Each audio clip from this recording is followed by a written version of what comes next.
All right, Ty, the floor is yours. No, I don't want it to be mine. No, okay. Scott Frost has been relieved of his duties in Lincoln, Nebraska, as the head coach of the Nebraska Cornhuskers as of immediately, like 20 minutes ago. Yeah. As of losing to Georgia Southern at home, as of losing to Northwestern on the road in the manner in which they lost. This seemed like an inevitability, perhaps after the way they lost to Northwestern in Ireland. It seemed like an inevitability after last season, but he was given one more shot. Obviously, the local guy was afforded every opportunity to get everything turned around for Big Red. And it very clearly never worked, at least not everything at the same time. There's no offense, there's no defense. There's a defense, there's no offense. And there wasn't much of any consistency last night as we record this Sunday midday, following the loss to Clay Helton, of all people, who knows about being relieved of his duties after week two. After week two. Yeah.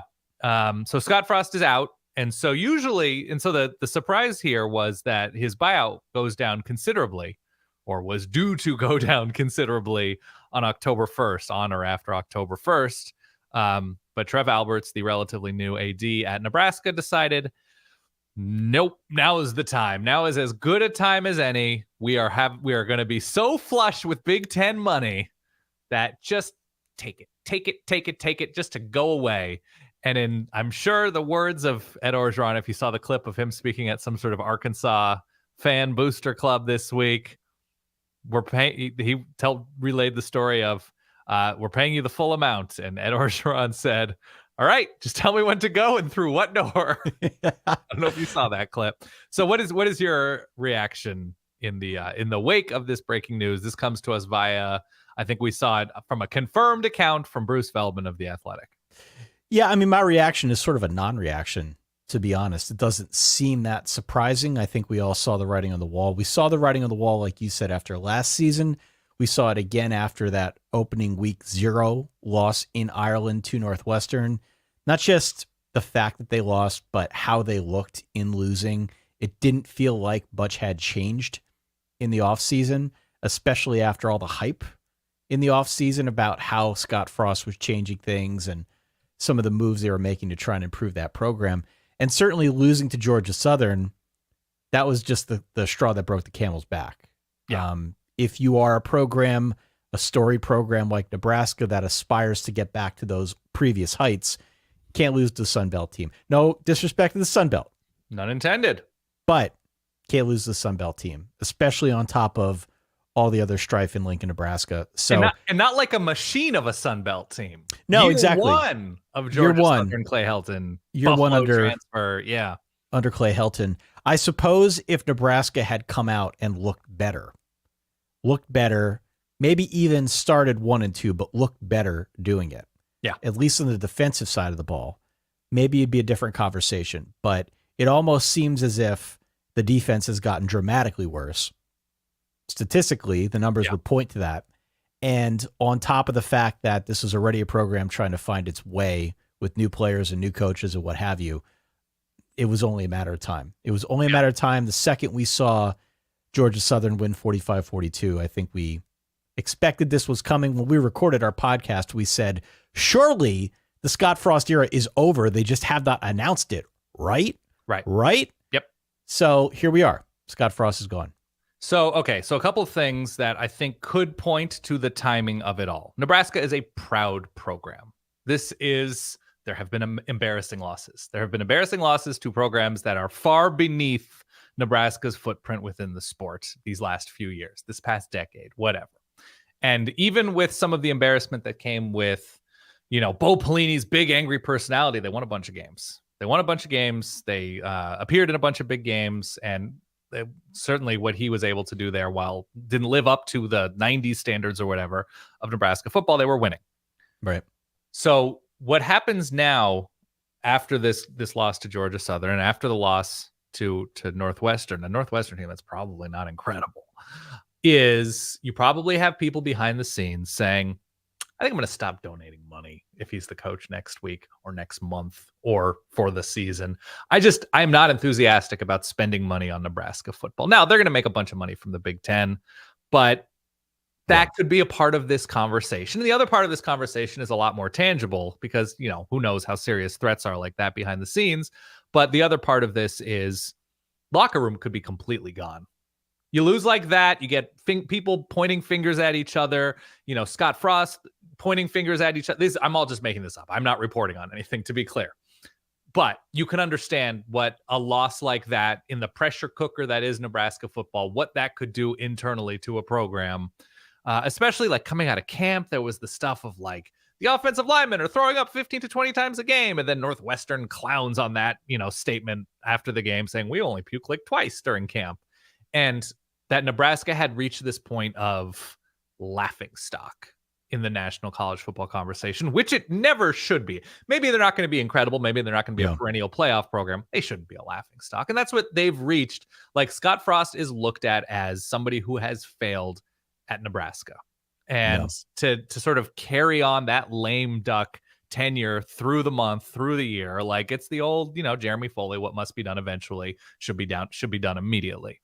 And so now Mickey Joseph, who was the longtime receivers coach at LSU, who Scott Frost hired in the offseason, he is going to be the interim, and the Nebraska job is open for business, essentially. Open for business. And so I'm glad you bring that up because the next question is, if not Scott Frost, then who?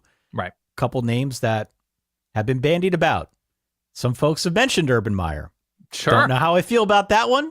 Don't think it's a real thing, but he's a name that I'm sure you'll hear. Right. In accordance with every college football opening on the Power 5 level. Also, more realistic names. Chris Kleiman, Kansas State. Lance Leipold, Kansas. Got Kansas off to a decent start. What other names have you heard? These are made-up names. These are me making up these names. To be clear, I do not have my ear to the ground with agents, with coaching circles. It's not what I do.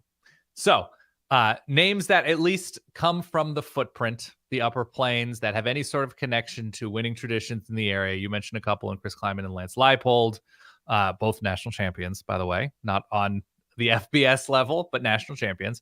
Kalen DeBoer is from this area. He's in the middle of year one. He is literally 2 games, has not coached against, to my knowledge, an FBS team, or excuse me, a Power 5 team as of yet. But he is a name that is at least, or would have been interesting if he were still at Fresno this year and this job opened up. But Kalen DeBoer is somebody that I had heard, this is me just passing along buzz, that like it would make sense for all involved. Obviously, Matt Campbell's name is going to come up repeatedly with the amount of success that he has had at a place not traditionally known for having success now in the wake of snapping a streak against a rival in the Cy-Hawk game. Dave Aranda's interesting because his name is going to come up for jobs in the near future. If he's coming off of a Big 12 championship, and that's attractive to pretty much everybody. Otherwise, there are coordinators throughout the league that have pretty good reputations that are always going to get, Jim Leonard at Wisconsin, though he, of course, is a legacy, having success on the field and working his way up the coaching ranks for the Badgers. It's a tough job. It's a tough job because of expectations not fully aligning with modern reality and the geographic recruiting footprint that Nebraska finds itself in. That it's sort of off geographically from the rest of the Big Ten, was similarly off from the rest of the, then Big 8 and then Big 12, and managed to really build it into something special in a different era. And so it presents its own challenges. I think it can be a very good job, but probably should not be lumped in with the best that the Big Ten has to offer in terms of ceiling and job quality. So those are interesting names. I think most, if not all of those, would be on paper a winning look. We sort of assume that they brought Scott Frost back after last year because places like this generally gauge interest in the sort of down low portions of the hiring world. But I think it's going to command attention. But I am positive that within the coaching whisper world, all of the realities of Nebraska, positive and negative. I've been to games there. We met on the field in Lincoln, Nebraska for the first time. We did this show for 2 years without meeting in person. So I've always had a great time in Lincoln. It would be cool if Nebraska were very good again. but there are certain realities, and there are certain realities to 99% of schools, to be clear. But I am hope springs eternal that the right person in the right situation, given the right resources and the right support, can win a good amount of games in Lincoln, Nebraska. Call me old-fashioned and call me, head in the sand, Dan. I still believe it. It's a lot of qualifiers, Dan. No, I hear you. Qualifiers. And we said a lot of the same stuff when they hired Scott Frost. Totally. When they hired Scott Frost, when he was the it coach, going back home to try and resurrect the Cornhusker program. Mm-hmm. It's a shame that it came to this point. I wanted to see Scott Frost succeed. However, there was definitely a point at which we knew it wasn't working and wouldn't go in a better direction, probably around middle of the way through last season. Mm-hmm. That was kind of the tell. And here we are. So Nebraska officially on the board after week 2. Yeah. Pulling their own USC.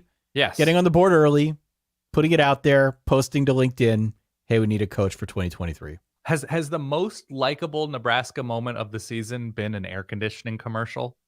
Has that been with what DeColdest Crawford? Is that DeColdest Crawford gentleman's name? That might say something. We also, it's important, the context of the college football world in which we live too, is it's very easy for a college football team to lose. We have 85 scholarships at the moment, 53 players. Never been easier for a player to leave. Yeah. And so making this move now signals whatever issues that may have you considering leaving Nebraska, current Nebraska player. Yeah. We hear you. We hear you. And, we hear you. And give us a minute. Give us a minute to get it figured out before you make that decision. And we've seen it from other places that, a new coach comes in and people don't like him or whatever, or the guy who recruited all of these players is shown the door and people say to themselves, well, I came to Lincoln or I came to wherever for this guy, I'm out. And so if things are bad behind the scenes, which you can imagine maybe on a certain level they are with how the season has begun, this could be that signal to say, we hear you.